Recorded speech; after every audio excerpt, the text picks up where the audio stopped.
దయాకర్ గారు చెప్తున్నారు. దయాకర్ ఆయనండి ఇప్పుడు ఆయన చెప్పబోయేది ఏంటంటే కాళేశ్వరం అప్పుడు నీళ్లు నింపి ఎత్తిపోస్తే అప్పుడు కాళేశ్వరం గురించి తెలంగాణ ప్రజలకు తెలుస్తారని. కానీ కూడా తెలుస్తుంది. కాళేశ్వరం ప్రాజెక్ట్ అంత దరిద్రపు ప్రాజెక్టు నాకు ఈ ప్రపంచంలో కూడా చూడలేదు. నేను చాలా ప్రాజెక్టుల గురించి నేను చదివిన గానీ నేను అంటే మీకు కేసీఆర్ మీద ప్రేమ తగ్గలేదో లేకపోతే మీరు చేసిండు దాంట్లో ఉన్నారు అప్పుడు చైర్మన్ గుండబట్టి మీకు శ్యాంప్రసాద్ రెడ్డికి ఎందుకుందే ప్రేమ? శ్యాంప్రసాద్ రెడ్డికి ఏం చేయాలి? శ్యాంప్రసాద్ రెడ్డి మీ అడుగులకు మరిగి అవుతున్నాయని కాదా? ఎన్నిసార్లు మాత్రం రిటైర్డ్ ఇంజనీర్ల పేరు మీద వచ్చినప్పుడు ఎన్నిసార్లు తిట్టుపడలేదు? ఒకసారి అడుగు శ్యాంప్రసాద్ రెడ్డిని, తెలుస్తుంది. మోసం చేయడానికి ప్రజల్ని దోచుకోవడానికి మీరు కాపలాదారులుగా ఉండాల్సిన వాళ్ళంతా కూడా ఇలా మీరు ఏం చేసింది ఎరికేనా? ఆ తెలివి తక్కువ మిడిమిడి జ్ఞానం ఉన్న ఆయనకు వంత బలికి.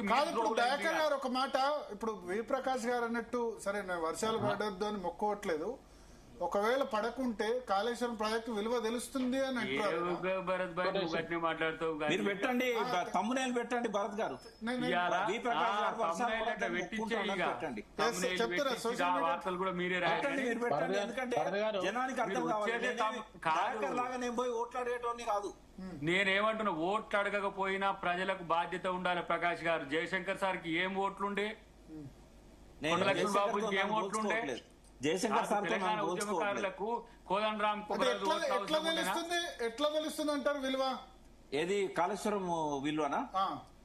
హైదరాబాద్ ప్రజలు బిందెలు పట్టుకొని రాజీవ్ గాంధీ విగ్రహం దగ్గర ధర్నాలు చేస్తారు. మళ్ళా పీజీఆర్ కాలంలో ఉండేది అది. ఎందుకు నాగార్జున సాగర్ నుంచి ఉంది కదా,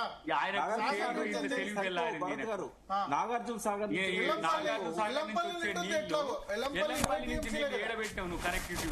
కాంగ్రెస్ పెట్టింది, నేను పెట్టలేదు. మీ కాంగ్రెస్ పెట్టింది. ఏడబెట్టిండ్రు ఎల్లంపల్లి నీళ్లు రాందే హైదరాబాద్. ఇప్పుడు ఎల్లంపల్లి ఎన్ రూట్ నుంచి తీసుకొచ్చి ఎక్కడ నీళ్లు ఎత్తిపోస్తున్నావో చెప్పు.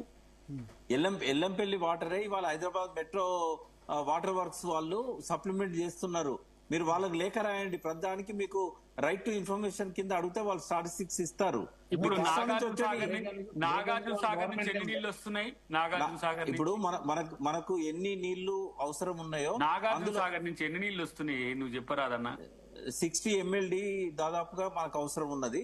అందులో 40 MLD కూడా మనకు కృష్ణా బేసిన్ నుంచి రావట్లేదు. ఇక మిగతాదంతా కూడా మనం మంజీరా నుంచి గోదావరి నుంచి సప్లిమెంట్ చేసుకోవాలి. మంజీరాలో ఏమైందంటే 32 బ్యారేజీలను మహారాష్ట్ర కట్టింది, 5 బ్యారేజీలు కర్ణాటక కట్టింది. మొత్తం వచ్చిన నీళ్ళని వచ్చినట్టు వాళ్ళు పంపింగ్ చేసుకున్నారు. ఒకటి మీరు హైదరాబాద్ సంబంధించి ఇప్పుడు ఎల్లంపల్లి 20 TMCలు ఎట్లాగో నిండుద్ది ప్రకాష్ గారు. 20 TMCలు నిండడం కష్టం కాదు, పొలాలకు కష్టం. గానీ 20 TMCలు నీకు హైదరాబాద్ కే ఎందుకు ఉంటాయండి? అంటే ఆ ఎన్ రూట్ లో ఉన్న రైతులు NTPC ఇవన్నీ తీసుకోవా? నేను అనేది ఏంటంటే 20 TMCలు నిండడం ఈజీ కదా ఎల్లంపల్లి. డైవర్ట్ అయినావు కానీ డైవర్ట్ అయినావు. రెండు చెప్తా. ఒకటి కాళేశ్వరం ఇప్పుడు నీళ్లు రావద్దని ప్రకాష్ గారు మొక్కుకున్నా కాళేశ్వరం తోని కష్టాలు తీరుతాయనే భ్రమంలో ఉండు ప్రకాష్ అన్న. ఏం చేయాలి భ్రమంలో? ఒకటి. రెండవది, ఈ నవంబర్ లో చర్చ పెట్టండి, వర్షాలు ఎంత పడతాయో మనకు చూసి కాళేశ్వరం అది పెడతారు కానీ ఒక నిమిషం అది పెడతారు కానీ ఇప్పుడు మీరు కొండపోచమ్మ కాడికి తీసుకొచ్చి పెట్టుకున్నారు. మధ్యన ప్యాకేజీలు అన్ని ఒకటి కంప్లీట్ అయినాయో కాలేదో, మల్లంపేట అయిందో కాలేదో, ఏదో అయినాయి పక్కన తీసుకొచ్చి ఇటు పెట్టిండ్రు. ఈ కొండపోచమ్మ కాంచి హైదరాబాద్ కు మీరు ఎక్కడ ప్రాజెక్ట్ కట్టిండ్రు? అంతకు ఇప్పుడు మనకేమైందంటే ఇంతకుముందు ఏదైతే LMD నుంచి ఆ పంపింగ్, ఇప్పుడు మీరు కరీంనగర్ పోతా ఉంటే సిద్దిపేట దాటిన తర్వాత రైట్ సైడ్ పెద్ద పంపింగ్ వ్యవస్థ ఉంటది. ఒకసారి వెళ్ళి చూడండి. అక్కడ నుంచి నాకు తెలియనివి కాదు కదా. మరి ఇప్పుడు మీకు తెలియదు. నేనేదో అమెరికాలో పుట్టినట్టు రేపు రా నాతో రా, నేను పొద్దుగా వినండి, నేను కరీంనగర్ ఇన్ఛార్జిని. రేపు మన భరత్ భాయ్ మనోనికి నేను ఒక కారు పెడితే నాతో నాకేదో తెలియదు. ప్రజ్ఞాపూర్ దగ్గర సిద్దిపేట కాడ పక్కన తెలుసు. నరేంద్ర మోడీ గారు ఇనాగరేట్ చేసింది మీకు ఐడియా ఉందా? నాకేదో తెలియదు. మిషన్ భగీరథ నరేంద్ర మోడీ గారి చేతుల మీద ఆవిష్కరించారు. అది ఎక్కడ చెప్పండి మీరు నాకు? అక్కడ అప్పుడే ప్రేమ చాలు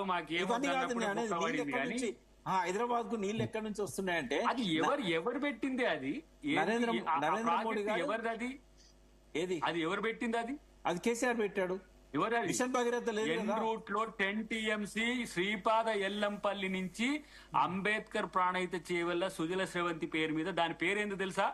అబుల్ కలాం ఆజాద్. అది పెట్టింది కాంగ్రెస్ గవర్నమెంట్ తెచ్చేది. నేను మొదలే చెప్పింది ఇంతకంటే ఏం కాంగ్రెస్ అది తెలియకపోతే తెలుసుకోండి. అరే నేనే ముందు చెప్పిన, నీకంటే ముందు. అది కాంగ్రెస్ వ్యవస్థను ఏర్పాటు అది ఎన్ రూట్ లో ఉన్నదానికి మిషన్ భగీరథ అని పేరు పెట్టుకొని నువ్వు కొత్తగా చేసి అది అబుల్ కలాం ఆజాద్ సుజల స్రవంతి, అది హైదరాబాద్ శ్రీపాద ఎల్లంపల్లి నుంచి కాంగ్రెస్ అది పెట్టింది. భరత్ గారు మిషన్ భగీరథ మీద చర్చ పెట్టండి. అప్పుడు ఏంటంటే అందులో మిషన్లు కమిషన్ల ముచ్చట మిషన్ భగీరథ. ఇప్పుడు ఇది చెప్పు నాకు, ఎన్ రూట్ లో 10 TMC పెట్టింది కాంగ్రెసా టిఆర్ఎస్ఆ? అది కాంగ్రెస్ గవర్నమెంట్ స్టార్ట్ చేసింది. మిషన్ భగీరథ వల్ల స్టెబిలైజ్ అయింది. మిషన్ భగీరథ డైవర్ట్ అయింది. సరే మీరు ఇప్పుడు మిషన్ భగీరథ డైవర్ట్ అయ్యి హైదరాబాద్ నీళ్ళు రాలే. ఇప్పుడు దాని మీద లోతుగా ఇప్పుడు సరే కాళేశ్వరం ఇప్పుడు వర్షాలు పడకపోతే హైదరాబాద్ మీద తీవ్రమైన ఎఫెక్ట్ ఉంటది అంటారు మంచినీటికి సంబంధించి. పుట్టంగడ్డి నుంచి నాగార్జున సాగర్ నల్గొండ నీళ్లు తెచ్చి హైదరాబాద్ పోస్తున్నాం. ఆయనకు అది కూడా తెలుస్తలే. మాకు SRSP నుంచి రావాల్సిన వాటిని తీసుకొచ్చి రేపటి నుంచి నాకేం తెలియదు. ఎందుకంటే ఇటువంటి వాళ్ళతో నేను మాట్లాడి టైం వేస్ట్ చేసుకోవడం, మాట్లాడితే అట్లనే మాట్లాడమే మాట్లాడితే నేను 16 TMCలు హైదరాబాద్ కు వచ్చేది కృష్ణా జలాల నుంచి. సరే వాళ్ళని అడగండి మీరు. కృష్ణ దయాకర్ గారు ఇక్కడ ఒకటి నాగార్జున సాగర్ నుంచి వస్తున్నాయి, ఎల్లంపల్లి నుంచి వస్తున్నాయి, మంజీరా వాటర్ కూడా ఉంది, అక్కంపల్లి రిజర్వాయర్ నుంచి కూడా వస్తుంది, మంజీరా కూడా ఉంది. మేజర్ పార్ట్ కృష్ణా నుంచి వస్తున్నది. మీరు 4 ఫేసెస్ మీరు రేపు తీసి చదవండి. ఇలా మేము ఇదంతా నేర్చుకున్నది యాడికెళ్ళి మా పార్టీ ఎల్లంపల్లి నుంచి కూడా వస్తున్నాయంట. ఎల్లంపల్లి నుంచి కూడా ఆల్మోస్ట్ 50% భరత్ భాయ్, ఎల్లంపల్లి ఎవరు కంప్లీట్ చేసిండ్రు? మీరే. కానీ మీరు ప్రారంభోత్సవం చేసుకోలేదు. అరే మా పొన్నం ప్రభాకర్ గారే కాలుస్తాను. అదే నేను చెప్తున్నా, ఎల్లంపల్లి కట్టింది మీరే. కిరణ్ కుమార్ రెడ్డి ఆయన అయితే హెలికాప్టర్ వెళ్ళిచేస్తా ఉన్నారు. ఓ భరత్ గారు, ఇది ప్రభుత్వం, ఏ ప్రభుత్వం ఎవరి ప్రభుత్వం అనేది కాదు ఇక్కడ. కాళేశ్వరం అయినా ఎల్లంపల్లి అయినా ప్రభుత్వం కట్టింది. అప్పుడు ఆంధ్రప్రదేశ్ ప్రభుత్వం కట్టింది, తర్వాత తెలంగాణ ప్రభుత్వం కట్టింది. కానీ ఇప్పుడు అన్నపూర్ణ అదేమంటారు కదా, క్యాంటీన్ 5 రూపాయల భోజనం జానారెడ్డి. ఈ చర్చలు ఇట్లా జరిగితే వినే వాళ్ళకు కూడా నువ్వు కాదే, నీకు తెలిసింది ఎవరు కట్టింది ఎందుక ఇక్కడ కాదు, మీకు తెలిసింది గొప్ప, మాకు మాత్రమే విజ్ఞానం తెలియదు. ధోరణి ఫస్ట్ నేనేం ఇంజనీర్ కాదు దయాకర్, నేనేం ఇంజనీర్ కాదు, నాకు ఏబిసిడీలు కూడా తెలివాయి. రేపటి నుంచి పిలవద్దని భరత్ గారిని కోరుకుంటున్నాను. నేను దయాకర్ పిలుస్తా, వి ప్రకాష్ గారు తప్పకుండా పిలుస్తా. ఎందుకు మాట్లాడాలి? దయాకర్ గారు సర్టిఫికెట్ ఇవ్వనంత మాత్రం నేను కాదు. నువ్వు గిన్నిస్ రికార్డ్ కూడా ఇచ్చే ప్రకాష్ నాకేమొద్దు. నేను ఇద్దరికి ఇస్తా. ఎవరు ఆర్గ్యుమెంట్ లో వాళ్ళు. కాంగ్రెస్ పర్స్పెక్టివ్ లో టిఆర్ఎస్ వాళ్ళు ఉన్నారా? రాగలుగుతారా? ఇప్పటివరకు ఈశ్వర్ అని పారిపోయాయి.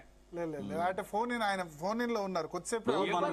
బ్రదర్ ఇప్పుడు ప్రకాష్ గారు కొట్లాడుతున్నాడు, వాళ్ళ పక్షాన కొట్లాడుతున్నాడు, అంతే నాకు కనపడుతుంది. కాబట్టి ఆయనను ఈ రోజు ఈ నిందలన్నీ మోయాల్సి వస్తుంది. ఆయన బీఆర్ఎస్ రూపంలో ప్రకాష్ గారి ఫేస్ మీద బీఆర్ఎస్ అని వేసుకొని మేము ఇప్పుడు ఈయన అనాల్సి వస్తుంది. బీఆర్ఎస్ రాట్లే. నేను గవర్నమెంట్ లో ఉన్నా కాబట్టి ఆ విషయాలు తెలుసు.